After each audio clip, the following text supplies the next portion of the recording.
Welcome back to another weekly Melting Pot episode, a series of conversations with some very talented people who I feel are also change makers in their world. So today I have a very special guest. She's talking to me all the way from London, and her name's Nonita Kalra. Nonita is a journalist, she's a writer, and she's an authority on everything I feel that's related to fashion, which is why I can understand how she's been a former editor and chief of Harper's Bazaar India and also of Elle India. So, in addition to all of this, I've noticed that Nonita is also hosting a podcast show, and the show is called Lakme Fashion Week Podcast. So, hi, Nonita. Thank you so much for joining me today. Thank you for having me and for navigating time differences, date preferences. I'm really excited to be part of a melting pot because I think that that's kind of the way the world has become. And we need the gentleness of a melting pot so that we all learn to meld together because there seem to be a lot of edges at the moment. So thank you for taking this initiative and helping us find ourselves. No, I'm happy that we were able to navigate the time difference and have you on the show. So, Nonita, of course, I'd like my viewers and listeners to know about you and your story. Um, how did did you always growing up think and believe that you were going to be a journalist, or is it something that just happened? I grew up reading, and that's it. I mean, I had zero talents. I was one of those very unpleasant children who could neither sing or dance or be cute. For I one was something really, that I can't believe. no, So, I was introverted and I had one talent. I could read, and I chain read even now. I obsessively read. And I never thought that I could do anything with it. I just wanted to read. I was reading Sartre and Camus very young, listening to Pink Floyd. So I was a horrible child. Um, and I wanted to go abroad and study. I wanted to do international relations. I wanted to change the world. I wanted to cure world hunger. The things that any idealistic 16, 18-year-old wants to do. Um, but the best thing that happened to me is that I got into college, but I didn't get a scholarship. And so dad said, give it a little bit of time and spend some time here in India. And I just applied to India today. They were looking for interns. The day I walked into office, it was like magic. You were being paid to play with words. You could write headlines, you could read copy. I couldn't believe that a job like this existed. So it was not a desire. I wasn't a typical reporter, but I think I was a writer that fell into this job. And we were in the copy desk, and I got to play with sentences. And it started this love affair and this career that 30 years later, I'm still doing and I'm still very much in love with. So sometimes the weirdest things happen by chance. yeah, that's true. That's true. I mean, they're meant to happen, I feel. So, fashion, I mean, when you started out, was it with fashion, or again, is that something that came to you later? So I think I started my career in 1990. There were no fashion magazines. So I Correct. started with Yeah. India Today and then on a whim moved to Bombay because I was in love with the city. I was absolutely in love with the city and I wanted to not grow up in Delhi where everybody knew your parents and your grandparents and it felt oppressive. So I moved to Bombay as a business journalist. I had the worst interview. I couldn't name five business houses in the country, but they were I don't know. I've always had the most incredible bosses. They gave me a chance. And I sort of walked into Bombay and I was a business journalist. And then I left because it wasn't right for me. At some point, I was covering the stock market and I knew I was not an authority and I was going to be, I would wake up with nightmares thinking I don't know enough. So my first boss at India Today called me back and said, "Hi, I'm at the Indian Express. Would you like to start my features pages?" And that's when we started like a page a day, a society page. We actually started the gossip columns, the great columnists, a television page, a film page. I was doing all of this thinking my life was perfect. When I got a call from Elle, now Elle had launched in 1996, this was in 2000. And I don't know what they saw in me, but they offered me this job. And I remember thinking, I'm not doing this. I'm a serious journalist. What am I going to do with fashion? But my boss at the time, Shekhar Gupta, who's legend, was one of the kindest, most extraordinary people. And this is where you need good mentors. He called me. Actually, he came to see me in Bombay.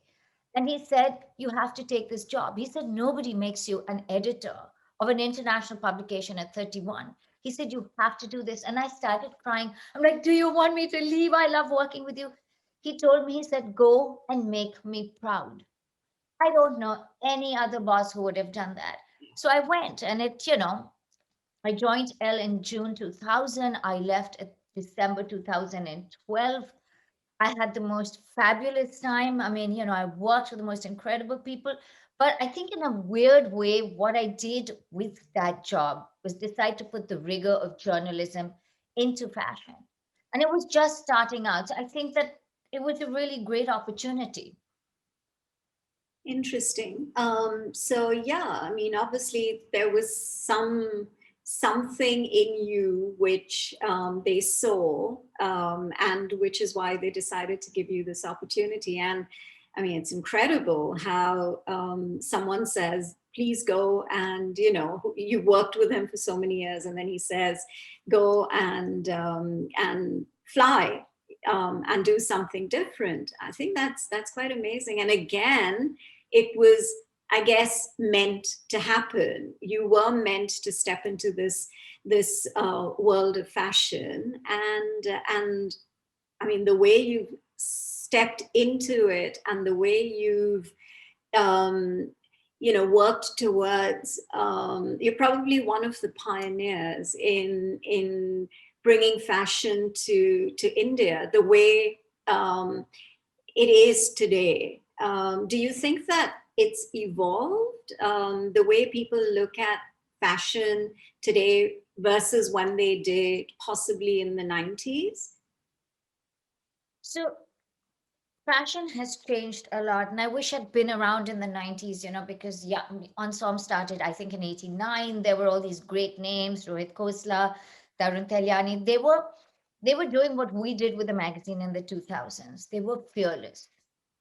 And when you're starting a new business, you have to be absolutely fearless. You So have to make mistakes. were they combining Western and Indian styles, or when you say fearless, what is it that they were doing different?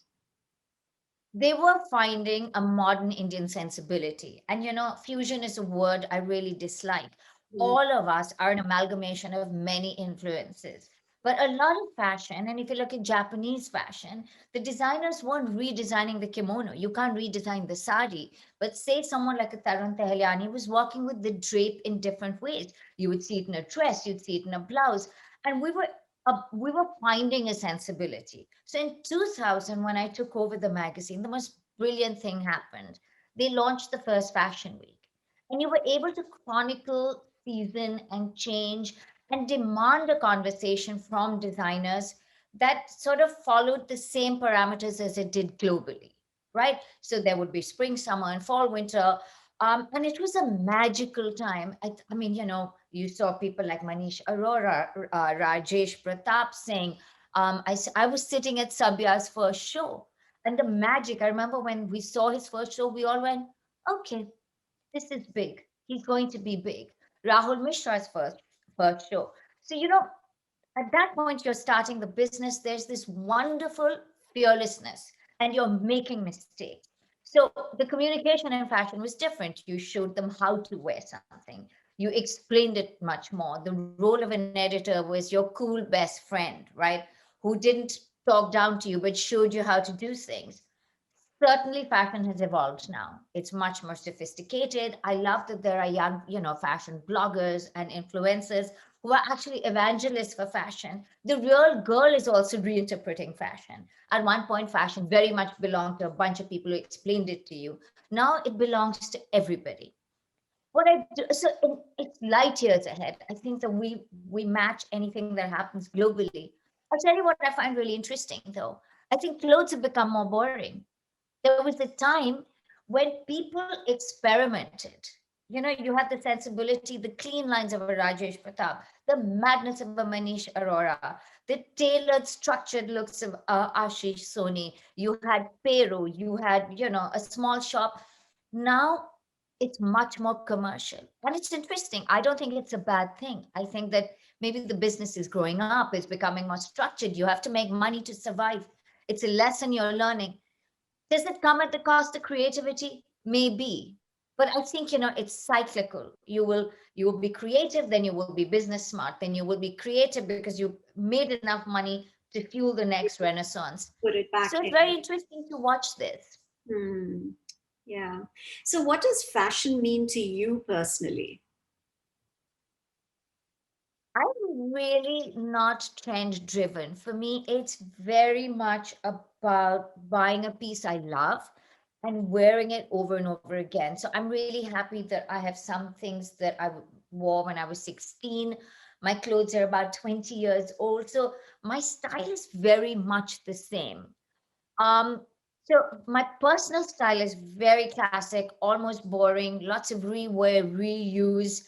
Um, but for me, fashion, if I'm to look at it as an outsider, what should it mean? I think fashion should be the language that we speak when we're talking about ourselves.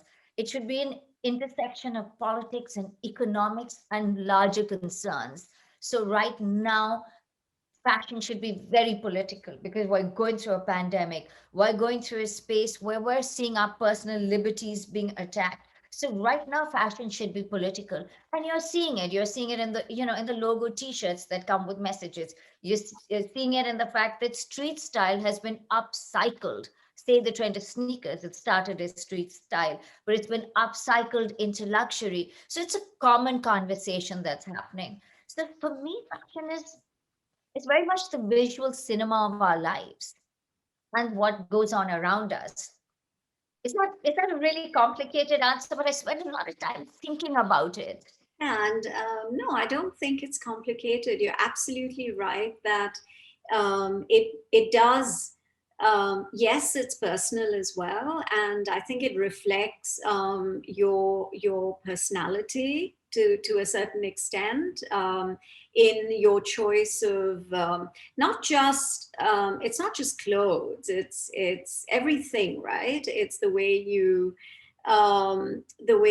accessorize, if you're looking at it from that perspective, it possibly does reflect the kind of person you are. I mean, there are some people who are so conscious of, like you mentioned, trends, which you're not, and I am not conscious of trends at all. I think even for me, it's the comfort, and I don't need to fit into something because it is, it's the trend or it's the season or whatever. For me, I need to feel comfortable, and the moment I am comfortable, I'm also confident. So I think it does. I mean, for me personally, if I'm not wearing something that I'm comfortable in, I will step out not feeling like, okay, I can go and rule the world, or so to speak. So I I love that you say that. It is perhaps the most important thing about fashion. And that you picked it up and that you put it so articulately is really important because I always tell people comfort is critical. So don't go out and buy something new. Wear an old dress. She's your best friend. You know her. yeah, You know how it fits. You know what innerwear to wear. You know what accessories to wear. Mm, especially now when we're talking about fast fashion and we know the cost of what fast fashion is doing to the earth. I think comfort is so critical. Your old clothes are your friends, you don't discard them. And I'm sure that that is a choice you've made yourself as well. I mean, how old is your oldest piece of clothing in your cupboard? I'd love to know. ooh. Um, several years old. Several years old. I don't. Again, I can't deny the fact that I do like clothes, and I do, I do go and every now and then feel like, okay, I want to pick up some new dresses or whatever it is. But it's not because I'm obsessed with it, and it's not because it's a must have. And I'm not even conscious of the fact that I need to wear an X brand or a Y brand just because. For me, I think it's more, um, it doesn't matter. And I think that's what that's my comfort level. And so, I mean, it's just one of those things that it's something that I've not. I mean, it hasn't been forced onto me. It just comes naturally. And And do you choose clothes because they're going to last you a while? Isn't that always something that you think about? I mean, you must be picking up classics. I would sense that you don't. I mean, you'll pick up something that's trendy, but you're looking at owning it for a long time. yeah, that's true. And again, trendy. If it's not something that I feel confident with, it may be trendy, but I will not wear it because for me, again, coming back to comfort equals confidence, and that's the way I feel, and I mean, that's how I've always been. So, so yeah. So for me, accessories, I love. And I would, and I love to accessorize, and I'm known for that amongst my friends, and everyone kind of I noticed. teases me about it. But yeah, that's something that I do enjoy, and I feel that if you're wearing something simple but you accessorize it, it's style. So I think we make. I mean, you're a fashion expert, but I mean, this is just my opinion that I think. We make our own styles, and I think that's the way it is for me, at least. I'm not sure for everyone else, but that's how I feel. May I say that you are spot on? There is no such thing as a fashion expert. You are the expert for your life, for yourself. And that's what I tell people. There's a difference between fashion and style. Find your own style. Yeah, It's really, really critical that you find your own style, then engage with fashion in a confident manner of knowing it, of taking what you want from it. You know, I have no problem with people who want to wear head to toe one brand if that is their style. Let nothing be dictated by insecurity. And a lot of people blame fashion magazines and say, you make us insecure, you cause this. That's not true. A fashion magazine is actually a space for women to talk about their concerns and what they care about. yeah, Therefore, for example, the conversation on beauty is the most powerful conversation you can have. Red lipstick, it's a sign of power. Painting your nails is your choice. What you buy is your choice. Magazines curate for you a choice. You choose. If it doesn't work for you, reject with confidence, accept with confidence. But I think that women, we make ourselves insecure. yeah, And I don't know what it is that does it, and I've worked with extraordinary young women. We have the ability to hate ourselves. There's a lot of self-loathing. We lack a lot of confidence in our bodies. And I always find it really fascinating that, a man will look in a mirror and he only sees the good. And a woman looks in the mirror and counts 100 things that's wrong with her. And I think it's partly pressure society puts on us, partly, it's been the way we've been brought up. But mostly what I say very strongly is it's time for us to reject it all. I mean, it's 2021, for God's sake. yeah, Let's celebrate ourselves. And absolutely. my sister has a little baby. She's 18 months old. And when Noor does something fabulous, she says shabash to herself. And I was telling my friends, I'm going to do that. I'm going to congratulate myself all the time because we deserve to. Yeah, And no, that should be your relationship with fashion and yeah, people and life. yeah. It's so personal, and that's how you need to look at it and to absorb it and to, like you're saying, to be confident within yourself. And that's the most important thing.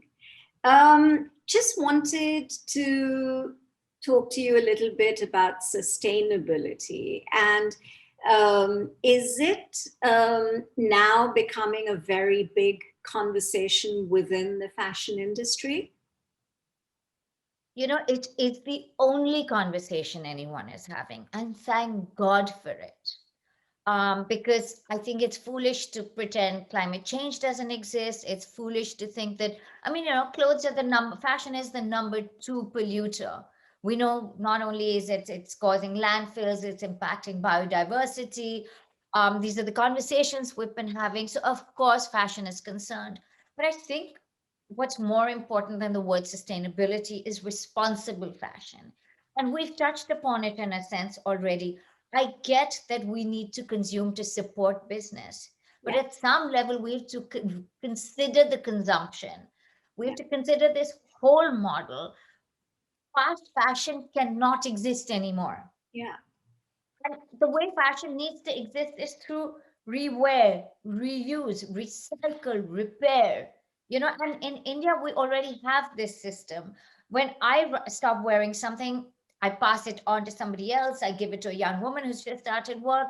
We rough our clothes, we fix them. We will take an old, curtain and make it into a bed cover or cushions. We'll take our mother's saris and it exists in Bombay. There's a Chindi Bazaar where they repick the fabric and remake it.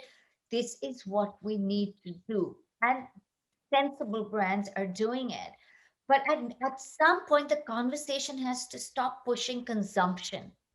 mm, It has to be about recycling. And in India, I get that businesses need you to consume, but we all have to reorient ourselves in the consumption. And so, pre-loved, it's going to be very, very important. It's taking off already. I think designers need to go back, look at their collections, and say, okay, how can I repurpose this? And it's going to change the way businesses function, but in the long run, if you're kind to the environment, businesses are more successful. absolutely. Yeah. So, You're so you are overlooking a saying that, very yeah. So you're saying that it is something which is being addressed in India as well. And so and probably before, because like you mentioned, people have already been recycling, and and I'm aware that if there are so many people in need, and if it's something that you can't or you don't want to wear anymore, you can very easy, there's so many people who would absolutely happily want to wear it. So that anyways is something which does happen. And so you think that the businesses and the designers are actually looking at They really are. And I'll tell you, for example, I go back to the example of someone like a Tarun Tehliani. Now, when he sells you a lehenga, he's changed his price points. He's using lighter fabrics. He'll give you 6 ways to wear it again. Let's not forget that the Great Indian Wedding is a huge thing. We love our bridal. We love it's our couture. There's a celebration in it. And I don't want to be a killjoy who says, you know, wear old clothes, don't enjoy life, don't celebrate. We've been through a pandemic. We need the joy. yeah, But it's how you buy as well. And we've already touched upon it. When we select something, you and I select something that's going to last us for a long time. Even an impulse buy, our conditioning is such. Not only are we buying differently, designers are presenting differently. And I see this happening with designers. What I don't see is fast fashion brands doing this enough? There's tokenism that we're considering this and this is organic and this is, and I'm like, no, no, no. Stop making so much. Stop telling me I can come and throw my old clothes and I'll get a discount on new clothes. Talk to me differently. Hmm. It's up to them to drive this conversation differently. And And because, that's what I yeah, want. There are enough places where you can give the clothes to. yeah, While I'm saying that, we can fuel economies differently, there are orphanages, there are schools, there are countries. You can, because they do need the clothes. It's so skewed. Some of us have too many clothes, some people don't have clothes to wear. And this is where I have this argument. I'm like, I get sustainability, I get we should consume less, but clothing is a basic need. Fast fashion companies need to change the way they approach it, but smaller designers, more evolved brands, they've all changed their conversations. Denim brands, they're looking at making, denim out of recycled plastic. My only thing is, I wish there wasn't that much plastic that they needed to yeah, use it to make the yeah, denim. correct. Yeah, Go yeah, we need to address a lot of things.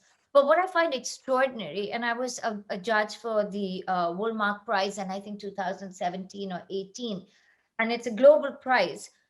Every young designer, every collection was sustainable. Young people will save the world. We have ruined it for them.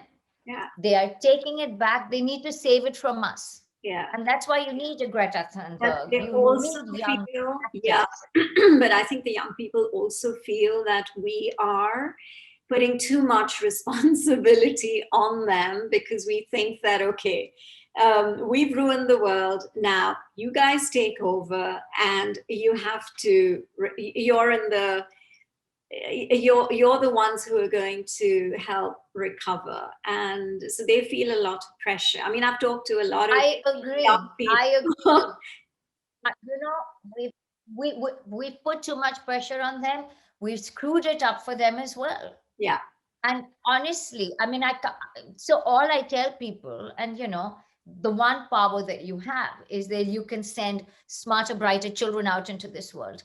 I can't change a lot of my peers, yeah, but you can help, and yeah, and you can educate smarter, brighter young kids. And I have a lot of hope in the coming generations. yeah, I find them extraordinary, especially the women. yeah, They're so confident. yeah, absolutely. And they are, they seem to, their life seems to have a purpose, and they are working towards it, which is so incredible. And I feel that we, for some reason, we missed out on that opportunity. But anyways, hopefully, I disagree with you on that. I will disagree really, with you really strongly. I've worked with so many people, my age, older than me, younger than me. Everybody has a purpose, and we fulfill it. And honestly, I've spent my whole life working, and I've only met extraordinary people. So, no, I don't think our generation lacked purpose. Everyone evolves. Let me say this: when I started work or you started work, it was difficult for women to have a full time career. But we did that. We paved the way for other young women to have careers or to not get married or to not have children and to tell society, you can't ask me this. I will decide for myself. That's the fight I had. And I think that that's what our generation of women did. We made working and we made having a choice normal.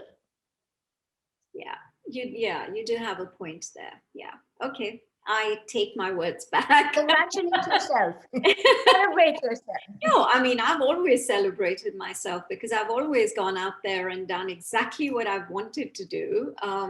Because I believe that, there's nothing that is not achievable. You just have to put your mind to it. You have to put your effort into it, and your belief. And if you do that, everything is attainable. So I mean, that's my See, mantra, and I but you've led by absolutely live example. by it. You have led by example, and that's the purest, most true thing to do. Yeah, yep, yep, totally. I agree with you. Yeah, yep. What about a little bit, before we kind of wind down this conversation?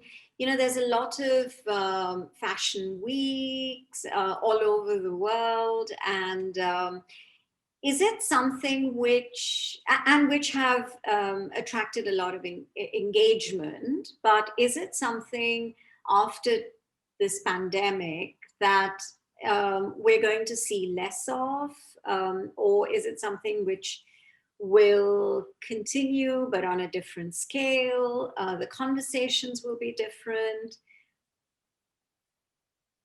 So the role of Fashion Week is actually, and it's really integral to for designers.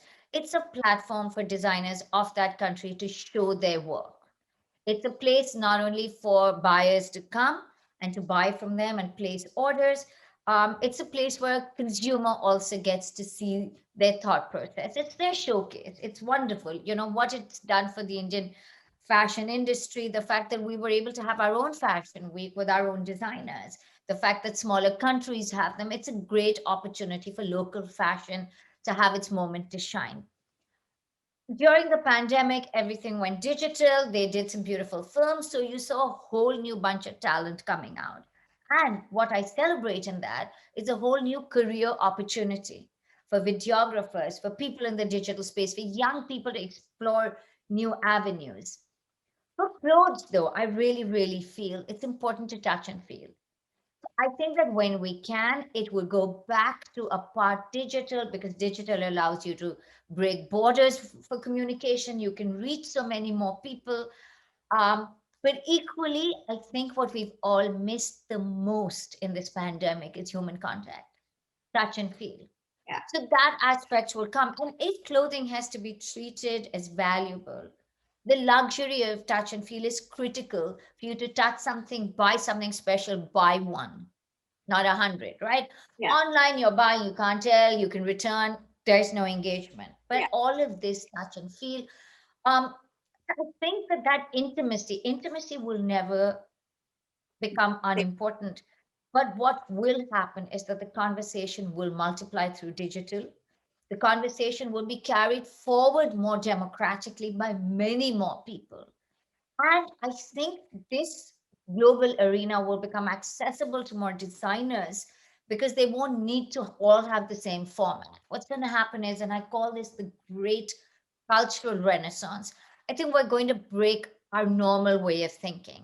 Already, people are saying, you know, you're already rejecting someone who says, but we always used to do it this way. There's no always, there's no used to. The world has upended. So I see a whole lot of new, but I think we've got to understand one thing. Not everything old was bad. Human contact was lovely. Time with family was beautiful. Emotion, intimacy, honesty, sensitivity, integrity, they're going to survive. Those can't change. So I think fashion weeks will not die. They will change formats. You will see, already there's a see now, buy now. You're not waiting for that 6 months. Some people are. What's going to happen is there's going to be democracy and people will get to choose what works for them. I think that being dictated to is going to end at some level. hmm, yeah. Interesting. Yeah. Yeah, there's always change, right? For whatever reasons, but there's always, every few years, there's a different way of looking at things. And I guess it's an opportunity for a lot of people to engage with, but at the same time, it's the human, as you mentioned, when it comes to clothes specifically, the touch and feel of it and the human contact is still going to be there, but at a different level and to a different degree now, which, yeah, I guess is the way it is, and we just have to go with it, and see what happens and try and yeah. So it's been really interesting talking to you, and I've really had a lot of fun. And I've also learned, like I was saying to you earlier, that every conversation that I have, I'm learning something different, looking at things from a very different perspective, which I may not have thought of. And of course, the person that I'm talking to, my guest, is always, it's what they're doing, which makes it so special.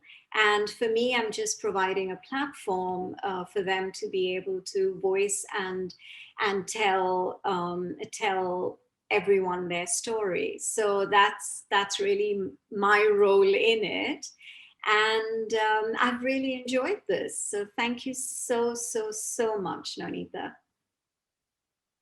Thank you very much. I just have one request. Next time I'm going to interview you because I want to hear a lot of your stories.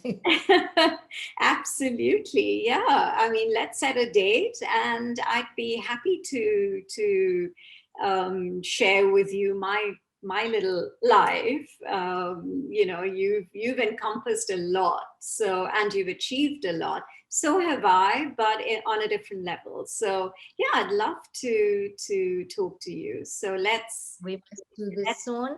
set a date. Thank you so Yeah. much for having me. It has been an absolute pleasure speaking with somebody like you. Thank you again. Thank you so much, Nonita. Hi.